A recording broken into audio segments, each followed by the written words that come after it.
Hey everyone, welcome back to Learn and Grow, the podcast where we talk about what it really takes to grow, think deeper, and live better. I'm Emma. And I'm Leo. If you've ever felt like your life's on pause, like you want to change but you keep looping back to the same old patterns, this episode's for you. Yeah, we've all been there. You know you're capable of more, you just can't figure out what's holding you back. It's like, I've read the books, I've listened to the podcasts, including this one, and I still feel stuck. That's because it's not about how much you know or do. It's about the mental traps that quietly run in the background, those invisible patterns that shape how we think, act, and even fail before we start. So you're saying it's not procrastination, it's bad programming. Exactly. Most of us are caught in invisible loops without even realizing it. But once you see the pattern, you can rewrite it. All right, I'm ready for this mental software update. Good, because today we're breaking down 6 of the biggest mental traps that keep you stuck and how to finally move forward. Okay, so the first mental trap is I'm special. But wait, isn't that supposed to be a good thing? I mean, every self-help book says, you're unique, believe in yourself. True. And yes, you are unique. But here's the catch. When you start believing you're so special that no one could possibly understand your pain, your struggles, or your situation, that's when it becomes a trap. The no one gets me syndrome. Exactly. It sounds harmless, but it quietly separates you from everyone else. You start thinking your problems are more complicated, your journey is lonelier, and your suffering is somehow deeper than other people's. That's kind of dramatic, but also painfully true. We've all done it. The problem is when you see yourself as that different, you also start feeling alone. And loneliness amplifies fear, self-doubt, even anxiety. So the more I believe I'm one of a kind, the more disconnected I become. Exactly.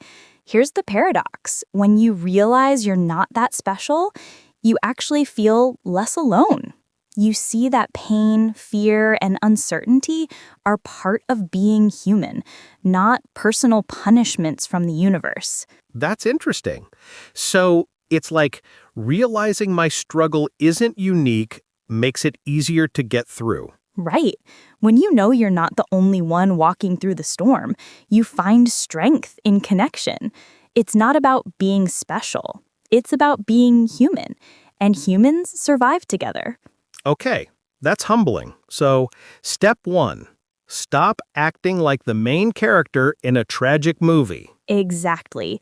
You're not the only character. You're part of a much bigger story. All right, trap number 2. I need confidence first. Okay, guilty. I say this all the time. Once I feel confident, then I'll start. Yeah, that's probably the most common lie we all tell ourselves. We think confidence is something we have to find before we act, like it's hidden somewhere, and once we get it, everything will magically click. Exactly. Like, once I feel ready, I'll quit my job, start that project, ask for that raise. But that ready feeling never actually shows up. Because it doesn't exist. Confidence isn't something you wait for, it's something you create by doing the thing you're scared of. So it's like action first, confidence second? Always. Think of it this way. People believe they need confidence to act, but in reality, they need action to build confidence. You can't think your way into bravery, you have to walk yourself into it. That's frustratingly logical. It is. Here's the trap. When you say, I'll start once I'm confident, you're postponing your growth. You end up taking this long, unnecessary detour, trying to feel ready, feel inspired, or feel fearless, instead of just taking the next small step. So you're saying confidence is overrated? Completely. You don't need it to start. You only need courage for 10 seconds. Do the thing, hit publish, make the call, start the conversation, and that action sends a signal to your brain, oh, we can do this. That's how real confidence is born. 10 seconds of courage. I like that. It's like a microdose of bravery. Exactly. Stop chasing confidence, do the thing, and let confidence catch up. All right, next time I overthink a decision, I'll remind myself, just give it 10 seconds. Perfect. That's how momentum starts. Okay, next one. I need motivation. Yeah, that's me. I can't do anything unless I feel like it. That's one of the biggest myths we tell ourselves, that motivation comes first. It doesn't.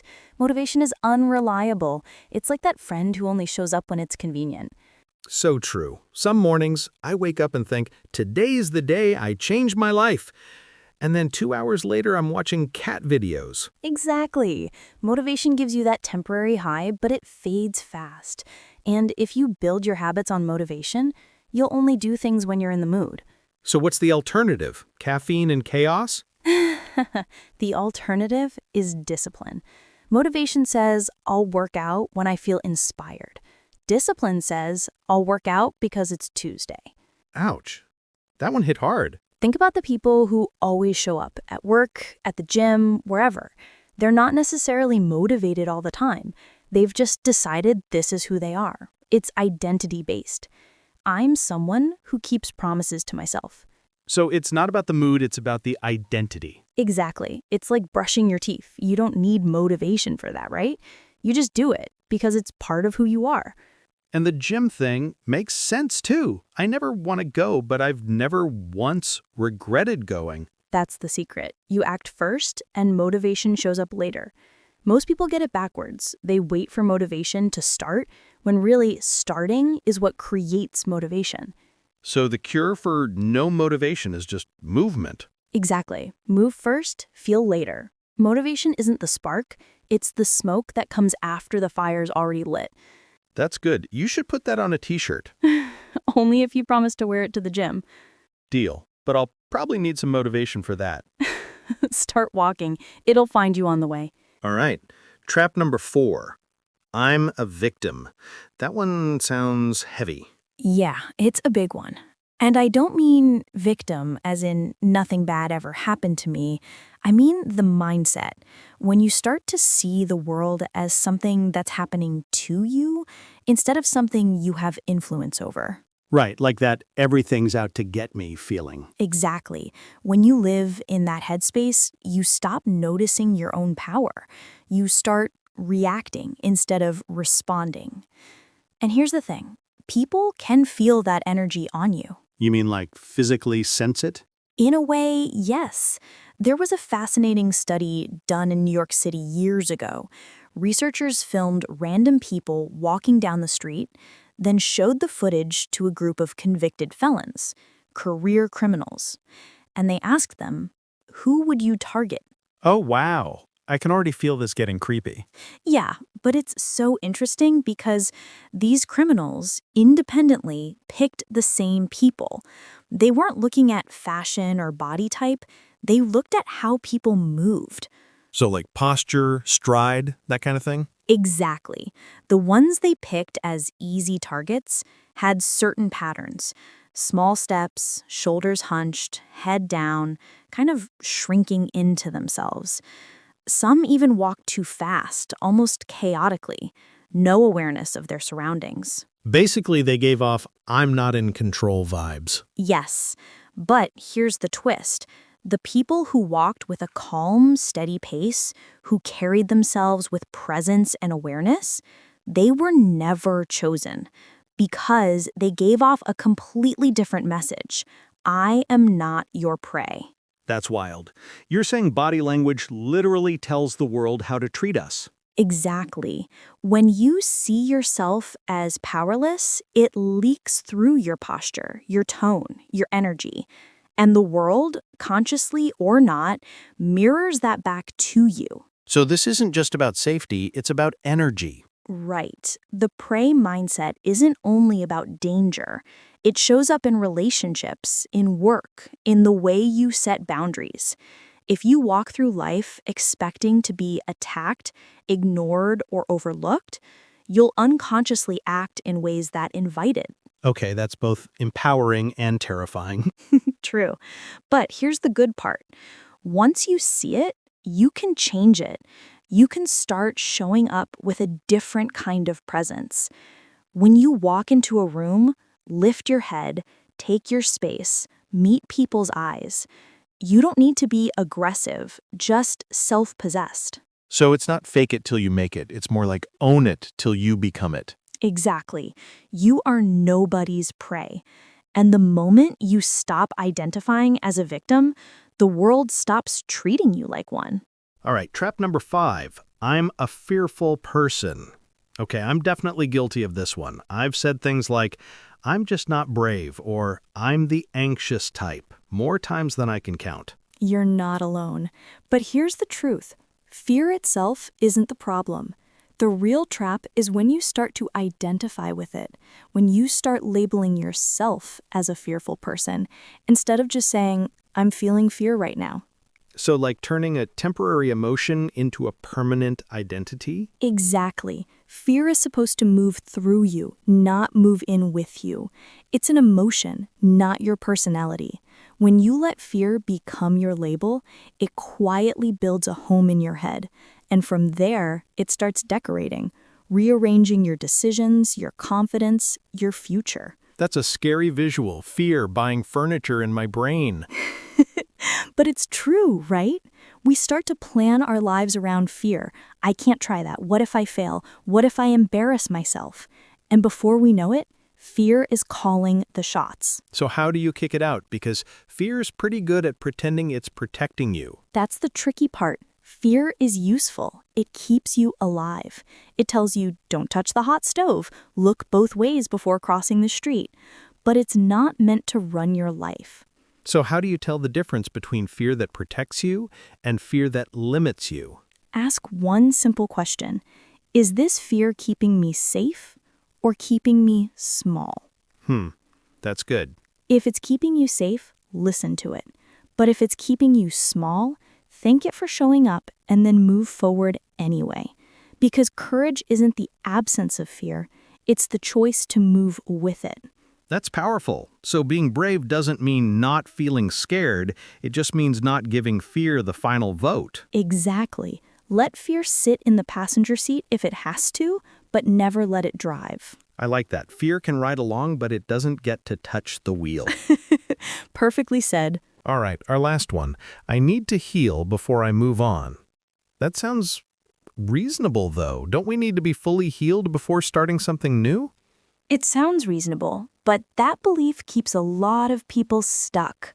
Healing and resilience aren't the same thing. Healing is about recovery. Resilience is about your ability to keep living while you're still healing.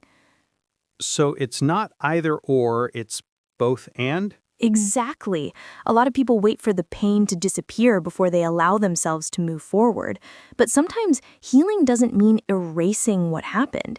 It means learning how to carry it differently. That's deep.